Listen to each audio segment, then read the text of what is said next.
أيوة. يعني المود حلو جديد يعني. لا وفي حاجه بقى تانية كمان احلى، ان بيبقى في يا جماعه كافيهات بتعمل يوم واحد بس للستات، النهارده الليديز اونلي، احنا فده هنطرح لطيف كل جدا. الافكار الجديده يا جماعه يعني ان شاء الله، وان احنا نحاول نجمعها لكم. بس هي فيها الميزه ان الستات بتسيب ولادها وبقت ما بقتش تركز في بيتها طبعا انت وقاعده في بالنسبه لك الكافيه. مش هتبقى حلوه، الرجاله مش هتتبسط بالكافيه بتاع اليوم الواحد بتاع الستات. ما هو طبيعي ده يعني، انا طبعا مراتي هتاخد الولد وتفضل طول النهار في الكافيه وما بتعمليش غدا بقى، وارجع الاقي الدنيا بايظه. يوم ايه؟ ما هي اليوم جر يوم وجر لا، ده يوم، دي يوم. بقت اسلوب حياه. لا. ده احنا قلنا الكافيه حياه، بقى اسلوب حياه. وفي كافيهات بقى تقعدي تطلعي منها عرسان وعرايس. هو انت ايه كل تفكيرك بنات وستات؟ لا انا مالي، لا بفضلكم، انا رايي لا يعني ما يفرقش مع حد، انا بقول اللي بيحصل، انا لسه ما هو قلتش بينقل. رأيي.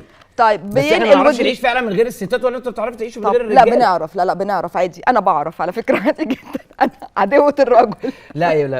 لا والله مش هتقدروا صدقيني، الفتره معينه وهتلاقي هتنقرضوا فعلا. لا والله، لا عايزه اقول حاجه طبعا يعني متاخد عني ان انا يعني انا مش عدوة الراجل والله ولا حاجه، بس انا شايفه دلوقتي الستات بتعمل والله يا جماعه كل حاجه.